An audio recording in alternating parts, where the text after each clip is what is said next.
Am I the a-hole for embarrassing my wife by taking our son from her in front of her family? So I, 30 male, have a 5-year-old with my wife of 6 years, Chloe, 28 female. Never had a big issue between us. Truly is my best friend and someone until recently I trusted fully. So, I do not have a relationship with my mom, and I haven't since I was 15. Without going into all the details, my mom broke up the family to marry some dude. I told her when I was 15 that if she chooses this road, then there wouldn't be coming back. She was making a selfish decision and needed to think about it. She chooses to stay with a dude and move in with him. I haven't seen her since. I told her last time we spoke, my 18th birthday, that my kid will never know her and that is my wish. She broke up with this dude a few years ago and tried getting in contact with me. When I blocked her, she tried my wife, who I informed of the situation, and she agreed that she would never contact my mom, which was hard for my wife to accept because she doesn't have her mom anymore. My wife was pushy at first about me opening up to reconciling, but when she learned I wasn't budging, she learned to accept it. So, this weekend I'm fixing the Ring doorbell we have and finally learned how to see the old footage. That is when I see my mom on the camera. I go back months and see her more and more. During work, she was stopping by for hours at a time. My wife on the camera letting her in. I texted my wife asking why she let my mom see our son. No response. Hours go by, nothing back. I knew they were at a family day thing, so I printed pictures of the videos, wrote a letter that stated how upset I was, and laid out my plans to go stay at my dad's with our son till I knew I could trust her again. Then I drove to the party, walked into the backyard, said hello to everyone. I made sure nobody could tell I was mad. But I grabbed my son, walked up to my wife, and handed her the letter. Told her to check her phone and read the letter privately. I told my son we had to leave, quietly packed up his stuff and headed to the car. My wife read the letter in this time and ran over to me, asking if we could talk. I said it wasn't the time or place, that she could call once I got to my dad's. She then caused a scene crying and begging to talk. I didn't want a scene, so I left. I got to my dad's and then we talked. She's saying I'm an a-hole for where I did this. I said she's the one who broke down in front of everyone. I didn't cause a scene. She did. I tried making it as low-key as possible. She chose to not answer her phone. She chose to read a letter in front of everyone when I said not to, and she's the one who cried and begged for a ride home. So she embarrassed herself with her actions. I've been staying at my dad's since Saturday and we plan on coming home sometime this weekend. But I don't think I need to apologize. But I'm still being called a-hole. Am I the a-hole? Now for the top comments. Not the a-hole. That is a very deep betrayal. As someone who was estranged from my father for some time, this would be utterly devastating. And I'm so sorry. I hope she thinks very deeply about what she's done and does everything in her power to regain your trust. Something I haven't seen many people mention, the kid is 5. He's old enough to talk. Sure, he's not waxing lyrical on the merits of Chaucer over Shakespeare, but he's old enough to be able to say, "Daddy, I saw Granny today." But in the last few months, the kid hasn't let anything slip, which to me suggests he has been coached to keep it secret. That hadn't even crossed my mind. I'm estranged from my mom, and if my partner was letting her into our home without my knowledge, I would immediately leave, let alone seeing our child without my knowledge. And then that adds even more layers to the whole thing. How did the kid not let anything slip? Had to have been coached, which is playing with freaking fire. Everyone sucks here. Sure, you made it as low-key as possible. Apart from the fact where despite your son not being in any immediate danger that would warrant urgent intervention on your part, you just had to do this in public, instead of waiting for her to get home. And don't act like it's all on her for not wanting to wait to read your damn letter to figure out what the hell was going on, or subsequently freaking out. Let's face it, you wanted her publicly humiliated. And while one can argue whether or not she deserved that for blatantly disregarding your wishes regarding contact with your mom, if you want this marriage to survive the situation, admit you acted out of anger, so you can focus on the actual problem and see if that's something you two can fix or not. I think you're definitely reaching. Did you just glaze over the part where he had already texted her multiple times before writing his letter and going over there to get a son? He might not have handled it perfectly, but saying he wanted her publicly humiliated is far stretch. He doesn't need to apologize for his feelings. She lied to him and disregarded his wishes for months. Next story. Am I the a-hole for not forgiving my parents when they tried to force institutionalize me? I, 42 female, started having very severe panic attacks. I'm talking loud, long, messy panic attacks. My husband and I have been married for 19 years and have 3 children, 18, 17, and 13 at a time. It obviously was extremely difficult for all of us. January 2021, I went on disability and entered into an intensive outpatient program to help sort out why I was having these panic attacks and how to prevent them, and spent 12 weeks in the program. I was trying to do right by my family and do what was best for me. My IOP ended on Thursday, April 29th, and my husband and my dad asked me if I was better. I was caught off guard by this, as I was still processing what I went through in my program, and protectively replied no because I wasn't ready to share how I felt. On Monday, May 3rd, my husband told me I needed to either go to our cabin for a week or be institutionalized, and that my father and mother would back him and they would kick me out of the house. We rent from my parents if I didn't go. I was understandably confused AF, even more so when I called my father in tears to confirm this. Apparently, they thought I was bipolar, but that's no excuse, especially as I was being very closely monitored by the medical professionals. After an hour of driving, I had to pull over as I was hysterical. It took my BFF, who is an MD, to convince my husband that not only was this not okay, but there wouldn't even be a program that would take me, as I certainly wasn't a threat to myself or others. This whole thing was driven by my mother. My husband really doesn't understand much about mental health or anything medical. I was mortified, but I went home. During this time, my hand had been going numb, on and off, but figured it was due to the stress of the situation. On Friday, May 7th, my whole arm went dead due to stroke. It turns out I had a disease in my carotid arteries, but a stressful event pushed my brain over the edge, so to speak, causing the stroke. I told my extended family, brothers and parents about the stroke over Zoom, as I was still emotionally gutted by their attempt to force institutionalize me. I told them that they were not welcome at my house for the time being, as their presence was highly triggering after what they did. My husband feels horrible about what happened, entered therapy, and has made a lot of progress. My parents, on the other hand, refused to apologize, as they only had good intentions, which is very hurtful, and have repeatedly said they aren't sorry they did it. My brothers all think I'm the a-hole, as I won't forgive my parents and let it go so the family can all hang out again. I don't feel safe when I'm with any of them anymore. I really can't see how I'm the a-hole. So please, I want honest opinions. Am I the a-hole? Should I just let this go? Some added info. No, I did not have a history of panic attacks. It was a very sudden onset. At the same time, I dropped 30 pounds without trying. It was very scary. All of my symptoms were from the disease that helped create the perfect storm for my stroke. No amount of meds or therapy could fix it, as it wasn't actually a mental health problem.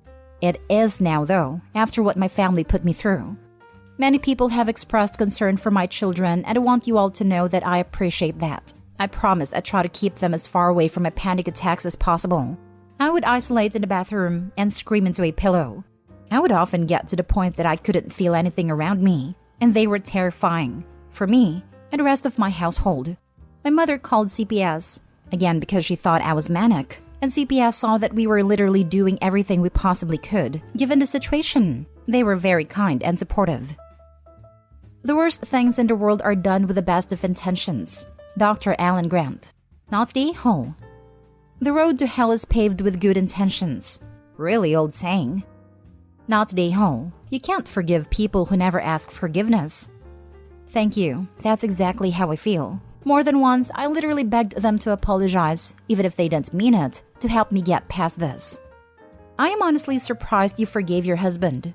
For me, that would be divorce-worthy. If he knew I was sick and struggling, it essentially kicked me out of my own house, threatening that either I leave my house when I was vulnerable or he would try to institutionalize me or make me homeless. I would change the locks the next time he was away, file for divorce, and look to move somewhere my parents definitely wouldn't know. Also, you have tenant rights, especially if you pay rent. Don't let anyone bully and threaten you. Kicking you out is illegal. Honestly, I'm still considering it. My current goal is my health, my kids, and getting back to work FT. Then I'll decide what to do about my husband. He may not be in the picture long term anymore. Next story. Am I the a-hole for pointing out the role my sister played in her toxic relationship? My sister, Eleanor, 26 female, dated her ex-boyfriend Scott, 30 male, for a little over a year in 2017.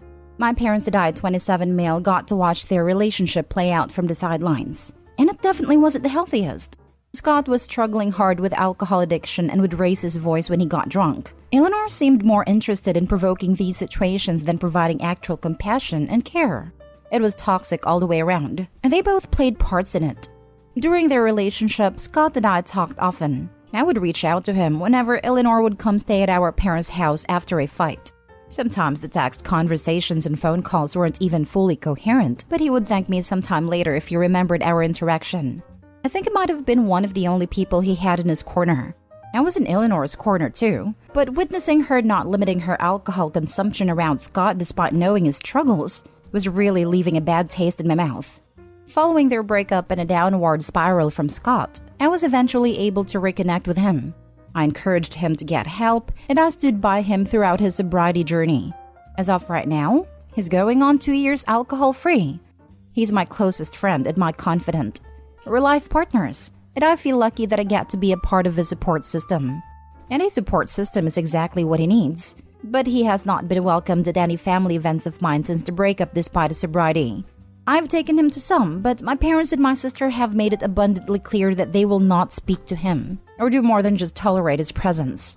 This all came to a head this past weekend. I told my family I wanted to talk to them at the family brunch my parents host occasionally.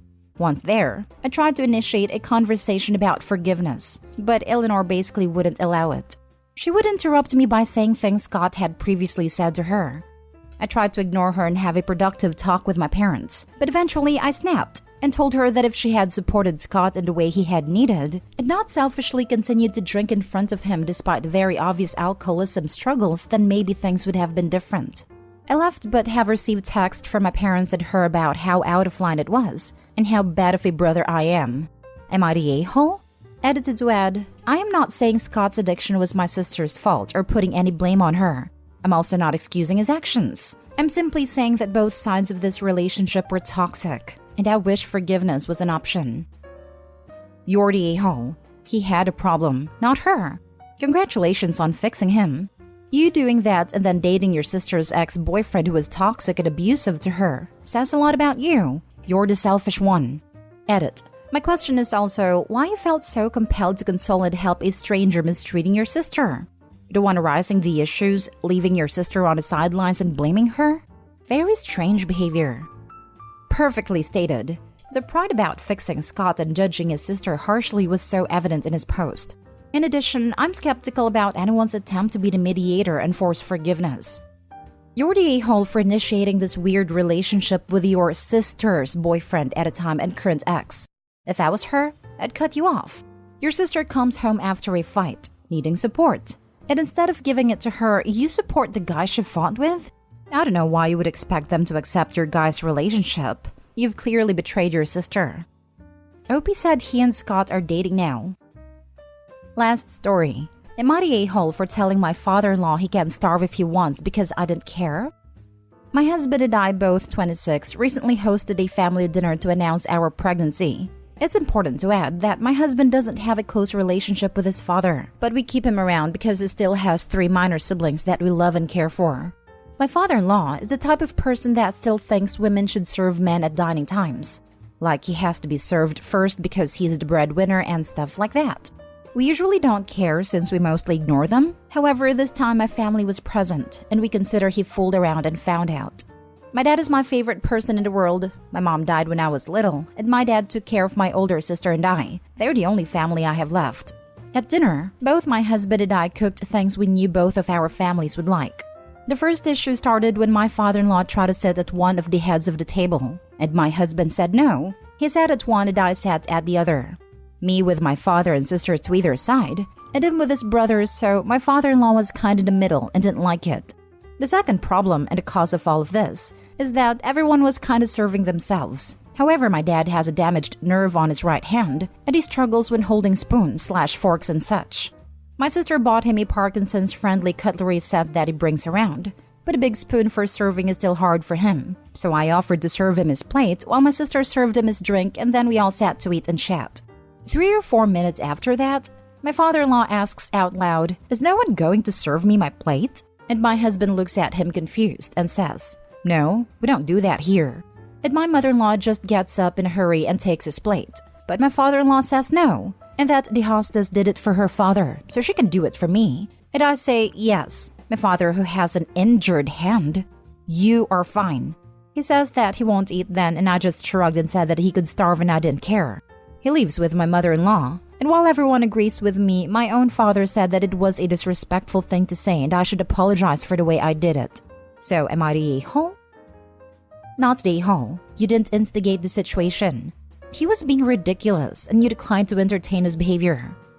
Exactly. Not the a-hole. Your father-in-law, on the other hand, is an entitled a-hole. Not the a-hole. Your father-in-law needs to know not everyone follows his sexist views. And in someone else's home, he doesn't get to act that way. If his own wife wants to be his servant, that's her choice. In your home, you can make the call, and his attitude is messed up. You need to make sure he doesn't treat you the same way he treats his wife. Look, I don't think there's anything wrong with making your man a plate. I grew up watching that. But the difference is, my aunts and grandma weren't forced to do it. It was something they liked doing.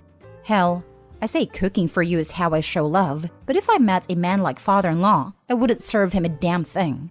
Like you said, his attitude is messed up. Not only you are not the a-hole, you're a freaking legend. Screw that guy. If he holds such traditional values, he'd respect the house rules of the house he was in. But he didn't, because he doesn't. He's just sexist and entitled.